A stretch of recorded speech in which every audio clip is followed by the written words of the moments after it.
আলাইকুম রাহমাতুল্লাহি ওয়া বারাকাতুহু।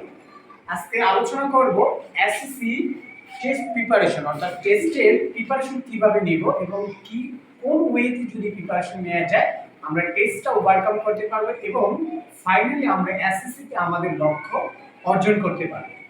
এই টপিকে থাকবে আজকে বিষয়ভিত্তিক আলোচনা এবং কিভাবে আমরা কত ঘন্টা পড়ব, কিভাবে পড়ব, কোন শর্টকাট ওয়েতে আমরা পড়লে আমাদের টেস্ট এক্সামে ভালো করব প্লাস আমাদের এসএসসি এক্সামের জন্য খুব কার্যকর হবে। চলুন তাহলে আজকে এসএসসির জন্য যদি আমরা বিষয়ভিত্তিক আলোচনা করতে চাই অবশ্যই মাথায় রাখতে হবে তোমার টাইম, অর্থাৎ আমার কতটুকু সময় আছে টেস্ট এক্সামের জন্য, এর পরবর্তীতে অর্থাৎ টেস্টের পরে আমরা কতটুকু এসএসসির জন্য সময় পাবো, এই সময়টাকে কিভাবে কার্যকর ব্যবহার করা যায়, মূলত এই চিন্তাধারা থেকে আজকে এই ভিডিও। অর্থাৎ আমাদের সামনে টেস্ট অতি সন্নিকটে, অর্থাৎ আমাদের কাছে সময়ের ভিতরে অর্থাৎ কিছুদিনের ভিতরে আমাদের টেস্টটা হতে যাচ্ছে। অর্থাৎ এই টেস্টের যদি তুমি ভালো করো তাহলে অবশ্যই ফর্ম ফিল আপের জন্য তুমি উপযুক্ত হবে, অর্থাৎ এসএসসি এক্সামের জন্য তুমি উপযুক্ত হিসেবে গণ্য হবে। যদি ডিফল্ট হও সেক্ষেত্রে তোমাকে অনেক রেস্ট্রিকশন, এমনকি তোমার এসএসসি এক্সামের স্বপ্ন বাতিল হয়ে যেতে পারে। তাই বলবো যদি স্বল্প সময়ের ভিতরে কিভাবে তুমি টেস্টে ভালো করতে চাও বা কোন ওয়েতে পড়লে তুমি বেস্ট সর্বোচ্চ মার্ক তুলে নিয়ে আসতে পারো, সকল কিছুই থাকছে এই ভিডিওতে। আমরা টেস্টের জন্য কি কি পড়তে পারি যদি আমি যদি ধরি আমরা প্রতিদিন 8 ঘন্টা পড়ি।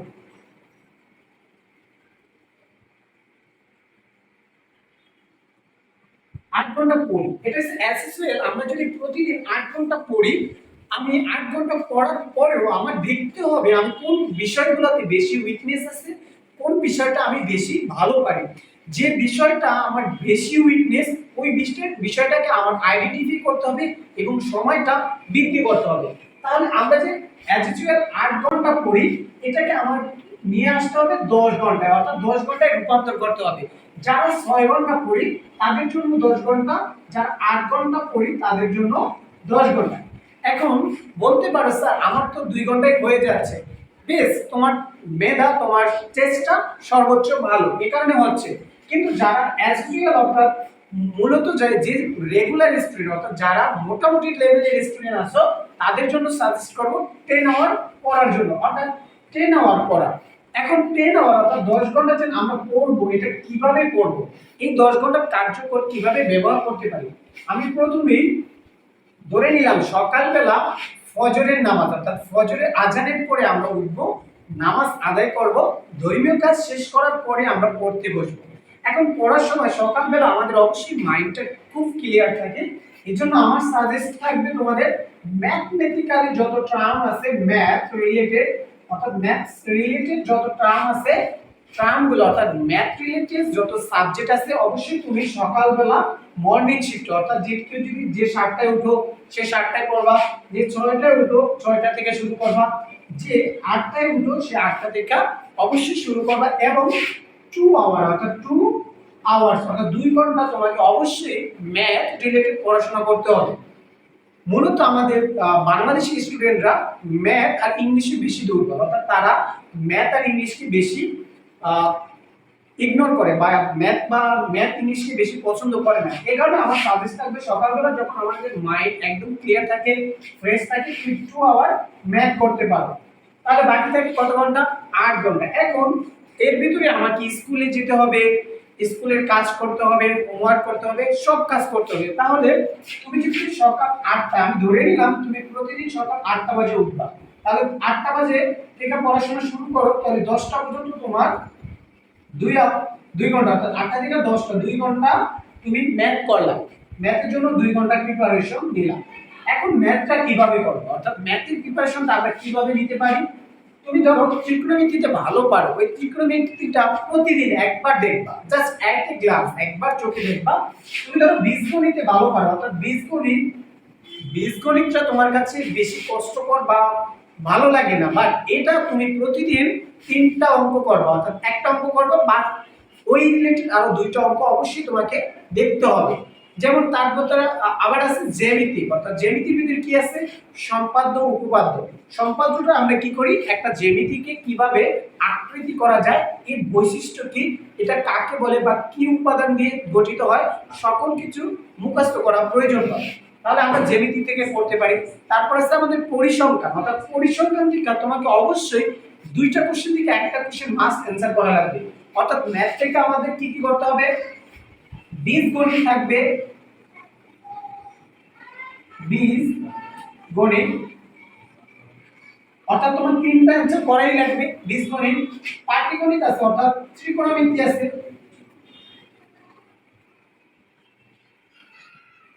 এখান থেকে দুইটা আসবে, একটা করতে হবে। তারপরে তোমার আসবে পরিমাপ, পরিমিতি, অর্থাৎ পরিমিতি, পরিমিতি থেকে তোমার একটা আসবে। পরিসংখ্যান,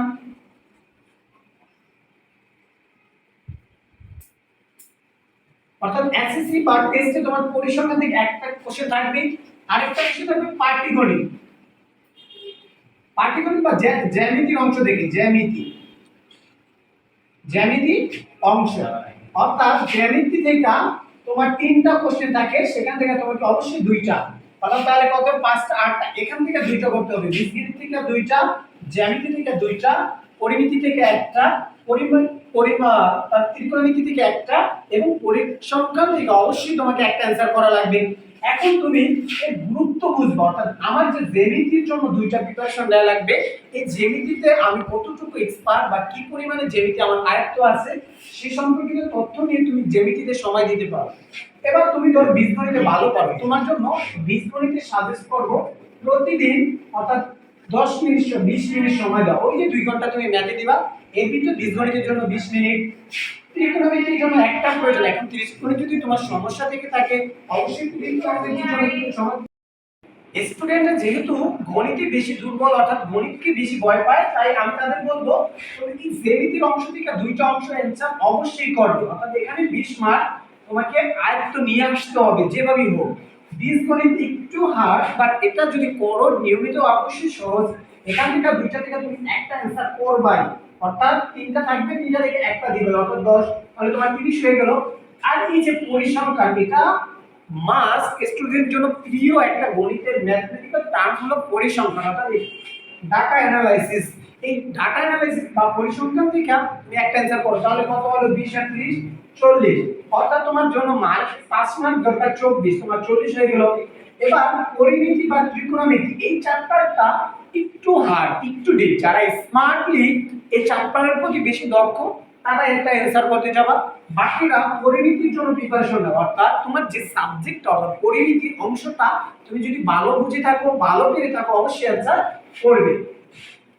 এবার আসি আমরা ইংলিশ। দ্বিতীয় ট্রেডফুল সাবজেক্ট হচ্ছে ইংলিশ। আচ্ছা, আমরা বাংলায়, তাহলে কি আমাদের বাংলায় অভ্যস্তটা বেশি, ইংলিশে আমরা একটু সাধারণত কমই বুঝি। তাহলে কি করতে হবে, এই যে টেস্ট ওভারকাম করার জন্য রাইটিং রিলেটেড বা রিটেন, অর্থাৎ রাইটিং যে সকল সেকশনগুলো রাইটিং সেকশন আছে, যেমন থাকে প্যারাগ্রাফ, লেটার, অ্যাপ্লিকেশন, অ্যাসে, তারপরে তোমরা করতে পারো স্টোরি,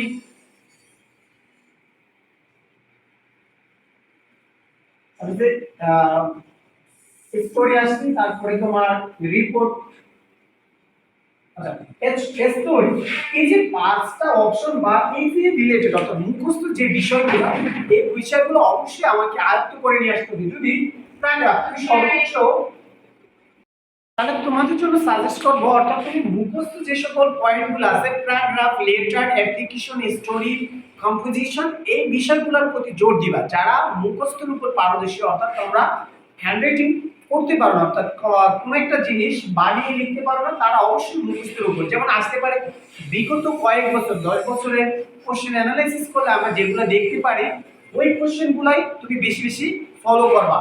বিগত কোশ্চেনগুলো যদি তুমি ভালোভাবে আয়ত্ত করতে পারো, অবশ্যই রাইটিং সেকশন নিয়ে তোমার কোনো দ্বিধাদ্বন্দ্ব থাকবে না।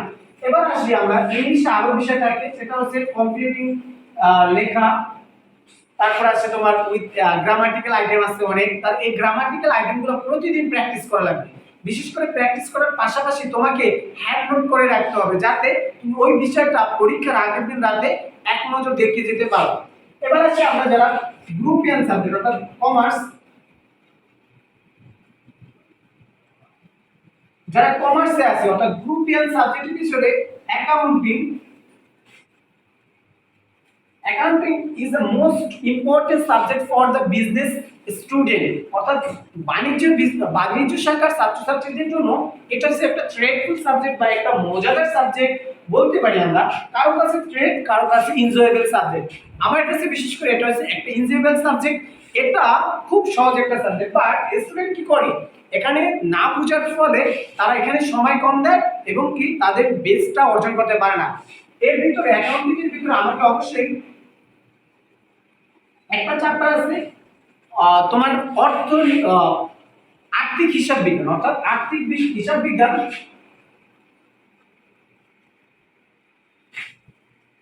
হিসাব বিজ্ঞান, আর্থিক হিসাব বিজ্ঞান। এই যে এই টপিকটা থেকে তোমাকে অবশ্যই দুইটা অ্যানসার করা লাগবে, দুইটি অ্যানসার করাই লাগবে। অর্থাৎ তুমি যদি ভালো স্টুডেন্ট হয়ে থাকো, তোমার এ প্লাস প্রয়োজন, অবশ্যই এই যে দুইটা অ্যানসার অর্থাৎ দুইটি টপিক আর দুইটা প্রশ্ন আসবে, এক আর দুই, এই দুইটা তোমাকে অবশ্যই করাই লাগবে।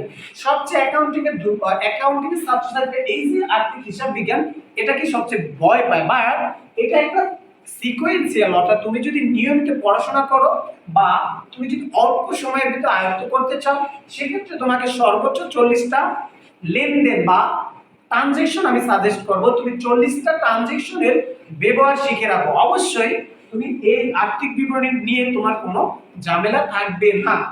তারপরে তুমি আর্থিক বিবরণী ছাড়াও বাকি যারা দুর্বল স্টুডেন্ট আছো, তোমরা এই বিষয়টাকে অ্যাভয়েড না করে এই বিষয়টা আংশিক প্রিপারেশন নাও। পাশাপাশি তোমরা অন্যান্য যেমন আসতে পারে র্যামেল, তারপর আসতে পারে জাবেদা, খতিয়ান, এই বিষয়গুলোর প্রতি ভালো দক্ষতা অর্জন করো। সেখান থেকে তুমি পাবা 50, অর্থাৎ 50 তোমার পাসের জন্য প্রয়োজন 25 মার্ক। কিন্তু যারা অ্যাকাউন্টিং এ প্লাস পেতে চাও বা গোল্ডেন পেতে চাও, তাদেরকে অবশ্যই এই 20 মার্কের অ্যানসার করাই লাগবে। অর্থাৎ এই 20 মার্কের উপর তোমার প্রিপারেশনটা যদি দুর্বল হয়ে থাকে, এখন চেষ্টা করো ওভারকাম করার জন্য। ইংলিশের ম্যাথের পাশাপাশি তোমরা প্রতিদিন 1 ঘন্টা, অর্থাৎ এখানে ইংলিশ পড়ব আমরা 2 ঘন্টা, 1.5 ঘন্টা ধরো, এখানে 2 ঘন্টা ম্যাথ, আমরা টোটাল করব 10 আওয়ার, অর্থাৎ 2 ঘন্টা ম্যাথ। আর অ্যাকাউন্টিং করব আমরা যার গ্রুপে, অর্থাৎ যাদের বায়োলজি আছে বা উচ্চতর গণিত আছে, তারা অবশ্যই এটা 1 ঘন্টা করতে হবে। অর্থাৎ প্রতিদিন তোমার এই যে টেস্টের যে সীমিত সময় বা এসএসসির জন্য যে প্রিপারেশন দিবা, অবশ্যই তোমাকে নিয়মিত 1 ঘন্টা করা লাগবে। এরপর আছে ফাইনান্স, অর্থাৎ ফাইনান্স এই চ্যাপ্টারটা, এটাকে 3টা ভাগে ভাগ করা হয়েছে। একটা হচ্ছে তোমার ফিনান্স, আরেকটা হচ্ছে ব্যাংকিং, আর একটা হচ্ছে বীমা। অর্থাৎ 3টা পার্ট থেকে তোমার কোশ্চেন আসবে মোট 11টা, তোমার অ্যানসার করা লাগবে 7টা। তাহলে ফাইনান্স থেকে কয়টা করবা? ফাইনান্স থেকে তোমাকে অবশ্যই 4টি প্রশ্নের অ্যানসার দিতে হবে। ফাইনান্স থেকে কয়টি? 4টি। বাকি 3টি প্রশ্নের তুমি ব্যাংকিং থেকে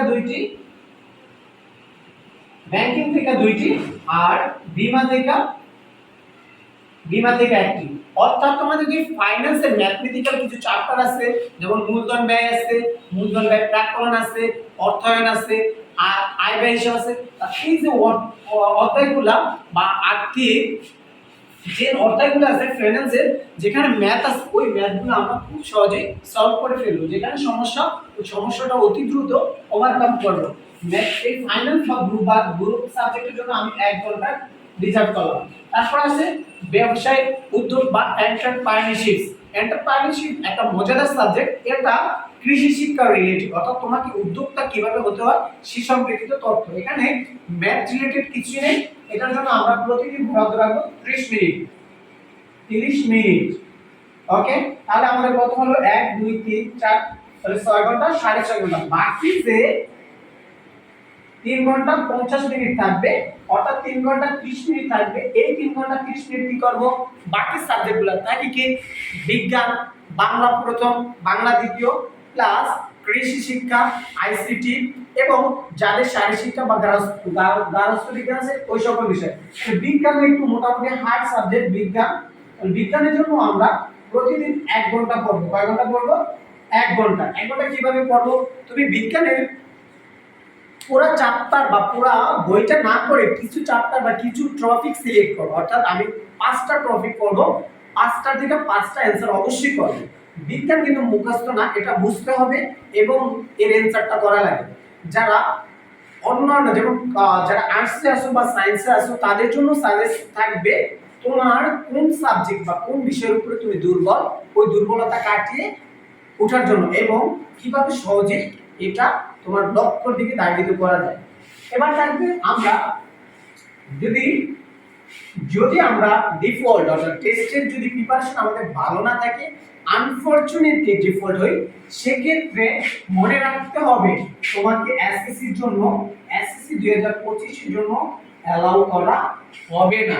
তুমি যাই করো ভাই, তুমি যদি যদি তুমি 10 ঘন্টা সময় না দিতে পারো, তোমার লাইফ থেকে 10 বছর পিছিয়ে চলে যাবে। এই যে 10 বছর পরিশ্রম, সবগুলা পরিশ্রমই তোমার বৃথা যাবে যদি তুমি টেস্ট ওভারকাম না করতে পারো। এসএসসি ব্যাচে 25 ব্যাচে যদি তুমি বসতে না পারো, তাই তোমার জন্য পরামর্শ থাকবে সময়কে কার্যকর ব্যবহার করো এবং তোমার লক্ষ্য পানে ধাবিত হও।